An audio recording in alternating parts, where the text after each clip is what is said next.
Son ya las 7 de la mañana con 43 minutos en todo el Ecuador continental, una hora menos en la región insular. Gracias por dispensarnos por su sintonía.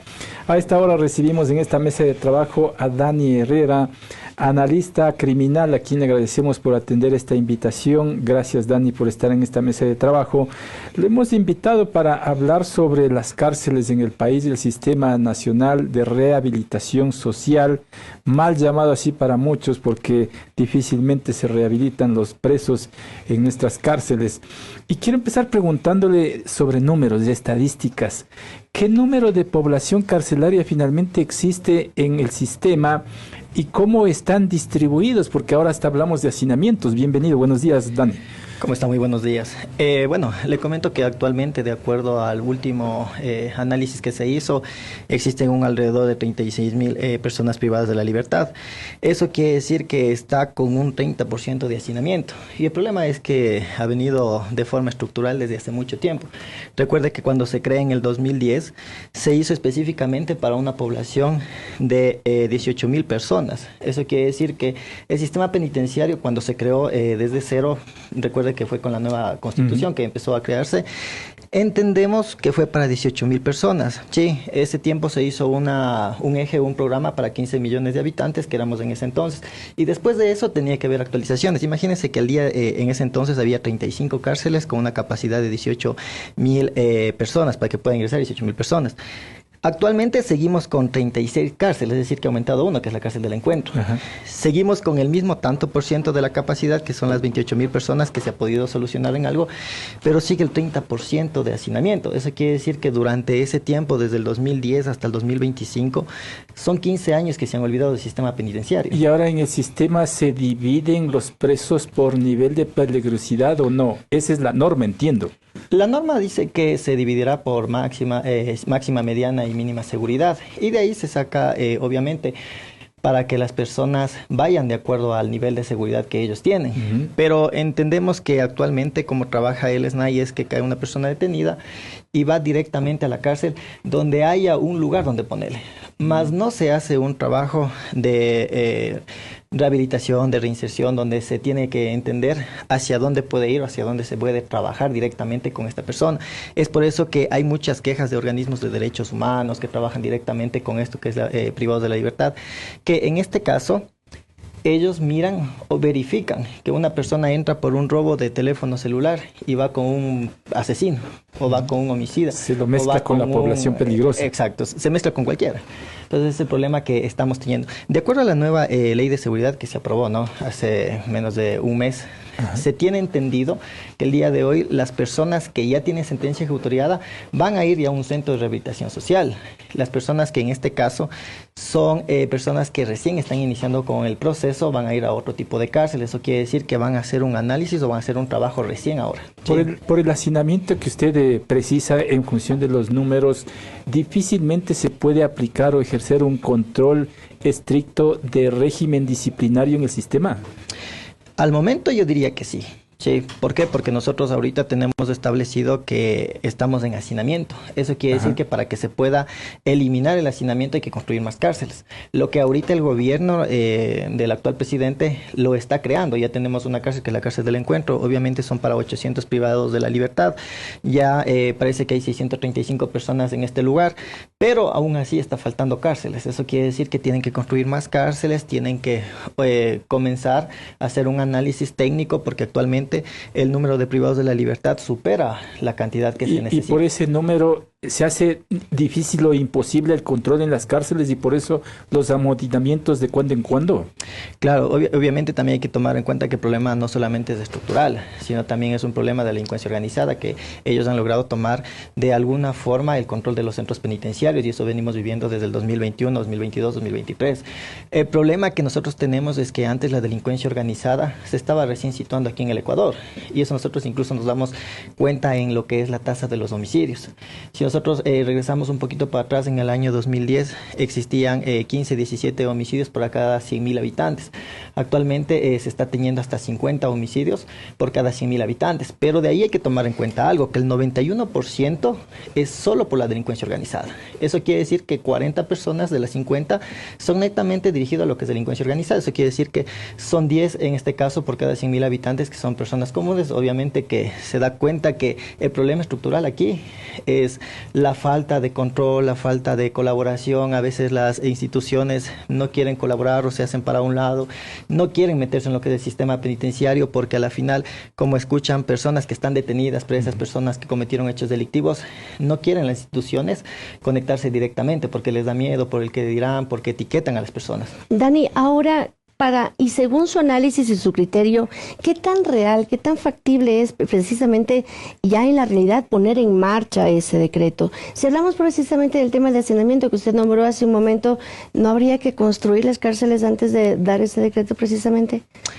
La ley está aprobada, pero la ley es el ejecútese inmediatamente. Pero también existe pero en verdad se puede ejecutar inmediatamente. No, ¿las condiciones? Las condiciones no tenemos para ejecutar.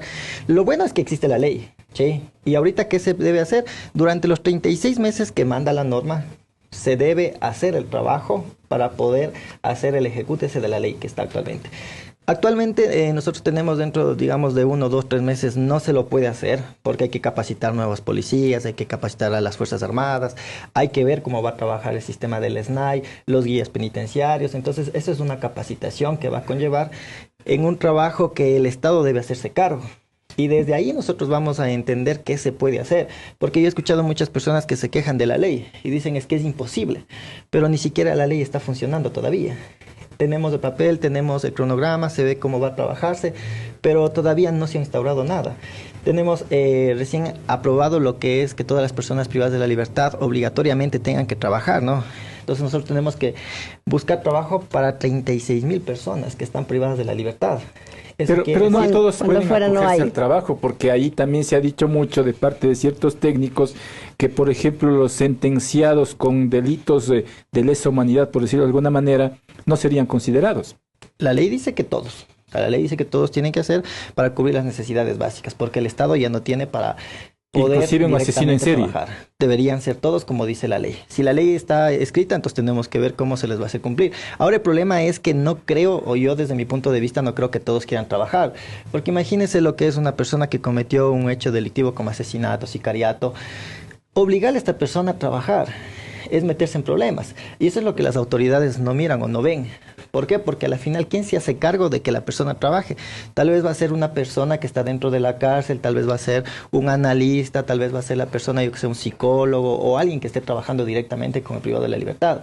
Es por eso que existen fallas en esta nueva ley. Para mí sí existen fallas, pero no son fallas que no se puedan de alguna forma ajustar para que esté correctamente. ¿Vía reglamento? Sí, vía reglamento, obviamente, y también teniendo los principios que se necesitan, ¿no? Porque está bien la ley, existe la ley, tenemos la ley, podemos ejecutar la ley. Pero ahora, ¿qué debemos hacer? Primero diría yo que el Estado debe ponerse en marcha para cumplir con esta ley. Sí, ya hemos visto otras leyes desde hace mucho tiempo que se aprueban y no pasa nada. No sé si esta semana se creó una nueva ley donde los colegios tienen que tener específicamente una materia. Existe algo desde el 2015 que es una ley que se debe dar en todas las universidades, una materia de prevención. Desde el 2015. Solo en nivel superior. En nivel superior, eso es lo que dice la norma, la ley. Pero actualmente, ¿qué pasa? Hasta ahora no ha pasado nada. ¿No se ha cumplido? En el 2020 ya tenían que ellos presentarse para ver si se ejecutó, pero no se ha ejecutado. Ese es el problema que nosotros tenemos, que ni siquiera los organismos han hecho ejecutar. Existen leyes, pero ni siquiera se ejecutan. Ahora lo que sí queremos ver y queremos trabajar es que el sistema penitenciario actualmente ejecute esta ley, cumpla con la ley. En algunos de los casos de alguna forma se ha cambiado los nombres de algunas cosas, ¿no? Pero de ahí sigue siendo la misma de la anterior y se ha cumplido con unos nuevos puntos que sí se necesitan en el sistema penitenciario. Dani, le hago una consulta. Bajo este nuevo sistema o lo que se introduce dentro de este decreto, el sistema de clasificación según el nivel de peligrosidad, que es como los clasificarían, ¿no es cierto?